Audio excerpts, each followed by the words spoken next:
I know I'm rambling, and that's the point. I'm tired. I'm gonna ramble. I've had a lot to say about this series for a while, so anyone who gives a shit to listen, I'm just laying it all out there. You can't color over that. Life is Strange, True Colors is just like You knew Rachel?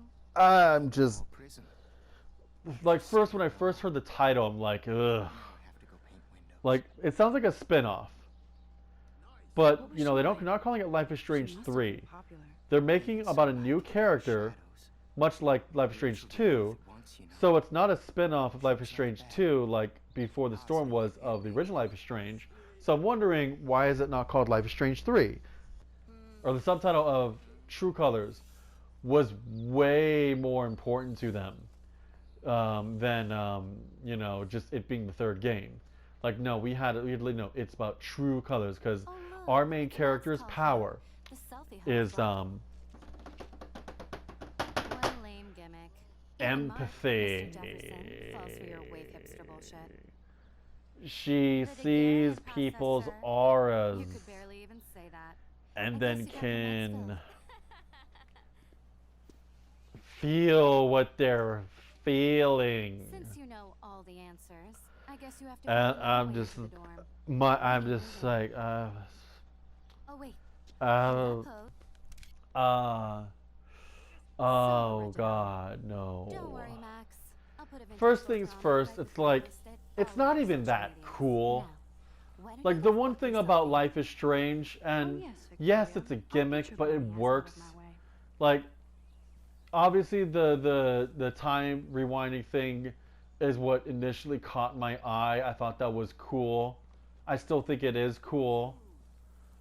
The even though you don't control him, the kid have the little brother having telekinetic powers is cool. You know, that's cool. But anyway, it's fantastical. You know, that intrigues people. It gets people initially interested.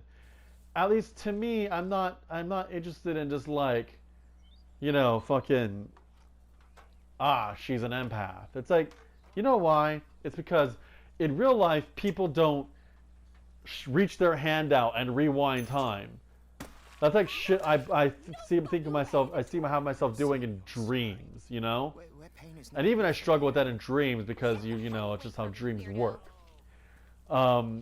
People don't, Hold on, we'll get some you time know, right fucking So move your ass put before like I they don't It worked. explode things with their mind through telekinesis. That doesn't exist. What that kid can do, the government would fucking lock you up, you know, and you would fucking Hey, be experimented what do you on. want, Max? Figure out how the fuck you could do what you could do. Yeah, bitch. For all that white on your face. Yeah. That's what you call a money shot, girl. That's your future. I know where You it never is. looked prettier. So does Nathan. You never looked prettier. Maybe I shouldn't have done that. Telekinesis, it's larger than life. Here's the thing, empathy actually exists. Being an empath actually exists to a certain extent. You know, they're seeing auras exists to a certain extent. There are, you know, I mean, you could say you don't believe it at all, it's not real, but there's a lot of history in researching the way people can connect with each other, including non-communicative connections, telepathy, essentially. Telepathy does exist within reason, you know, being able to kind of understand people if you're around them enough, being able to essentially have like a sixth sense to their behaviors because you know that's how you know you truly know someone. Or some people again are just really intuitive, so intuitive with reading people around them. It's practically a superpower, you know. This day At the end of the day, like, bizarre, and it feels Don't like Nod it's found gone their on fan forever. base. Enough Maybe I'll fans just globbed wake up onto now the and whole find out I was Max dreaming and all Chloe this. romantic relationship Or so like much most that of it's like, oh like man, dreams that's what in we're a gonna do dream. now.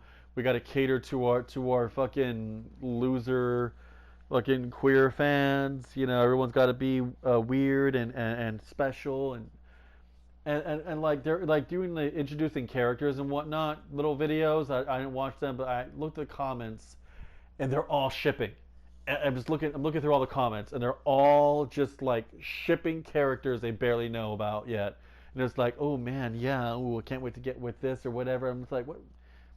Is this a preview for a dating sim? Is that what this is? Which it's not, but it's like that's what it's become to the core fan base, I guess, of Don't Nod. And I guess that's why they are making the games the way they're making it. I don't know if like their more creative people have left. I don't know if again they don't I don't know if they think this is the way to go. I mean, I don't know how successful Life is Strange 2 was because of the way they distributed it. I know enough people were upset about a good chunk of people were upset about how they didn't you know allow the game episodes to be purchased individually, at least initially. I fucking I don't know how well Tell Me Why worked out for them. I mean, they released it on Game Pass. It's still on Game Pass. I mean, I've watched playthrough of it. I'm never gonna play it because it's just like it is. Again, it's like, oh, we built our fucking narrative stories on superpowers, so we gotta have a superpower, even though this isn't Life is Strange. It's something else, and it's like it's a smaller story. It's only 3 episodes, so what's their superpower? Oh, they vividly remember the past, and they can telepathically talk to each other. But it turns out their memories are wrong, and they murdered their mother for no good reason. And it's like, but they're gonna choose what their history is, and I'm like, this is so like amazing how unironic it's taking itself, like how seriously it's taking itself when it's essentially saying, well, history is what I say it is. It's what I believe. It's what makes me comfortable. The Holocaust never happened. Hitler wasn't a thing. Don't talk about Hitler. Hitler doesn't exist. Nazis don't exist, but modern Nazis do. But Nazis in World War II didn't exist. Nazi Germany wasn't a thing, but Nazi America is. Whatever. Yeah, sure. Your history is all that matters. Your truth, regardless of it conflicts with the truth that you murdered your mother. And that's it's like I'm looking at what Don't Nod has become, and I'm disillusioned. And I watched this trailer, and it's for Life is Strange True Colors, and it's like, they have her like holding out her hand. It's all it seems so more gay in the sense of just looking stupid, forced, and like trying so hard to make her look like a superhero. When she's reaching out her hand, there's colors bursting behind her, and it's just like, I reach out my hand to feel your energy. I know your emotions. I know how you feel. I'm here to talk. Or I'm here if you need to talk. But it's like, in Life is Strange 1, she reaches her hand out to rewind fucking time. The little brother in Life is Strange 2 doesn't even reach his hand out. He just like fucking makes shit fly with his mind. The dude's a little wizard, you know? He just doesn't know how to control his power. Of course, he reaches his hands out when he's learning to control his power. I didn't play any of the last episodes, so I don't know. I don't know if I ever will play it. I'm too disillusioned. I'll just be playing it in a different mindset, a judgmental mindset, and that's not what I initially had with this series. That's the point. Like, I'm now judgmental of the series, of the creators, because of the direction they chose to go. The fact that, no, fuck you, I want to continue watching background stuff. The fact that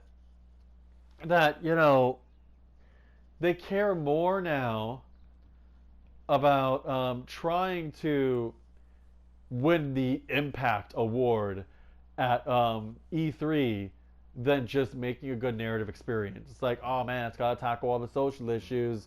Oh, it's got to be. It's got to be about fighting back against the patriarchy. Oh man, abusive boyfriends. All the abusive boyfriends that are left and right. They're everywhere. My God, they're everywhere. I must learn about people's, like, essentially what this is your new character is just gonna meddle in people's personal affairs because she feels them all, and it's just like the thing is, I'm empathic to a certain degree. If I'm around enough people, I start feeling the way they move. It does infect me. I don't like being around big crowds because I have too much of other people's energy, like their shit flowing through me, and it makes my brain like it turns me into like a mess of anxiety, and it's like I'm social. I like to talk to people. It's not a social anxiety issue. It's in a sense of like, again, like I can draw energy and emotions from people, and if it's bad shit, it does affect me. So that's why to me it's not special, because I've experienced it and I have researched and I've seen that this is the thing that just happens amongst human beings. So it's like, let's take this not must say mundane, but let's take this normal thing and let's turn it up to 11. Ain't this special? And it's like, maybe it would be if this was your first game, and it would work for some people, maybe it wouldn't work for me. But like, this is the third major installment of a franchise based on narrative focused stories with youth characters dealing with ridiculous supernatural abilities, like fucking powerful supernatural abilities. Like, I'm sorry, rewinding time, being able to go back after someone dies, rewind that, butterfly affecting into an image and changing the long history. Like, that's what this character can do. The other character can make a car fucking fly across the street with his mind, cause a little fucking tornado storm to happen, when he's angry, and amongst whatever else he ended up doing. I don't know. He probably becomes essentially fucking Jean Grey. I don't know. Probably. Like, I'm sure that's whatever they do. They'd go with it. Like, he's kid be superhero, make himself fucking fly and float. Why not, right? If you have telekinetic abilities. And yeah, and then again, okay. I mean, I think I made given the gist about how I feel narratively about what's been shown with Life is Strange: True Colors. The obvious focus that Don't Nod has, the fan base, like the portion, the type of their fan base that they are catering to, rather than everyone that liked the first game. Final little thing, the graphics. Like, don't get me wrong, the trailer looked pretty, but they're announcing Life is Strange remastered of the this than Before the Storm, and they're showing like, they're doing the whole wipe of how much better it looks. And honestly, to me, like, I don't like it. Another team is doing the remaster. Like, I mean, I don't remember if they said anything to do with animations as far as the body goes, but like they said, lip syncing, make lip syncing look better, which I agree. The lip sync in this game is awful. Like, you look at the subtitles during fucking the dialogue. It's terrible, absolutely horrendous. It's probably the worst part of this game is the lip syncing. So yeah, that's fine. But the thing is, as far as like they're like trying to make detail in the characters in the graphics, and they do the wipe and like their eyes look shinier and stuff, or more smoky and whatever, and I don't like it. I don't like it because like you're making a complete stylistic change at that point. This game's not that old to where like you need a drastic different looking change. Like, even though like Crash Bandicoot looks a little weird to me now because he's like all furry and stuff, and they're trying to give him curves, and I'm so used to how I grew up with him, being a polygonal character back in the PlayStation 1 days. To me, his personality is a little different when it's not a polygon, because they did it in a cartoonist style that holds up today and has it looks different to me, that with the way he's redesigned, it looks off because of what I grew up with.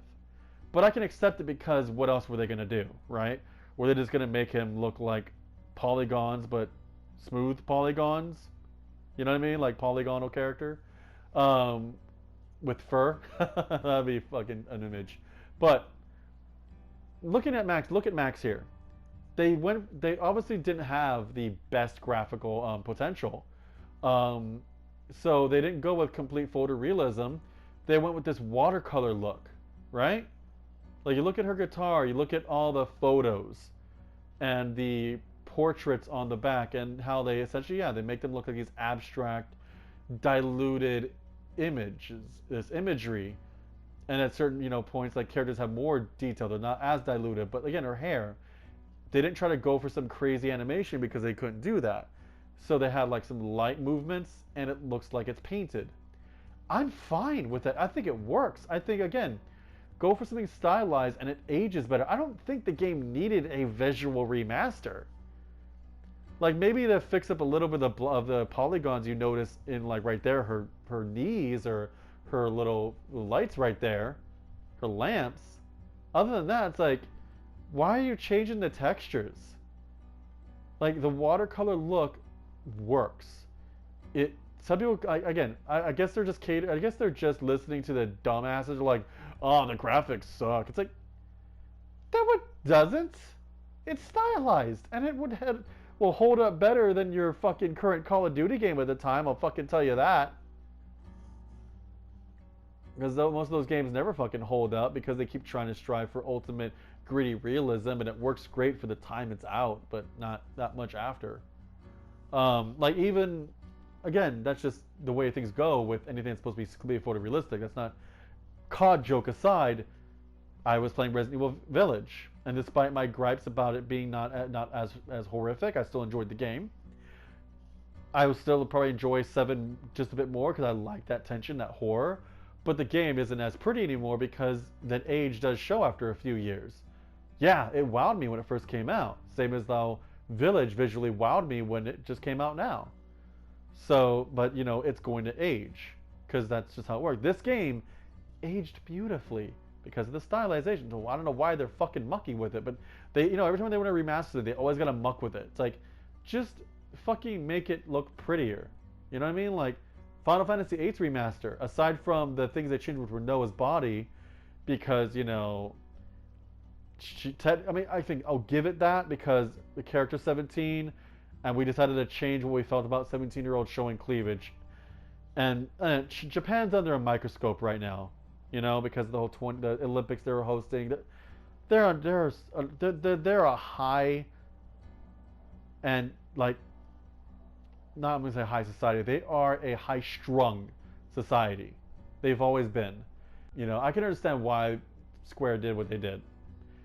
Same with Siren. I can understand that. You know why? Because as a kid, I thought those looked like pubes.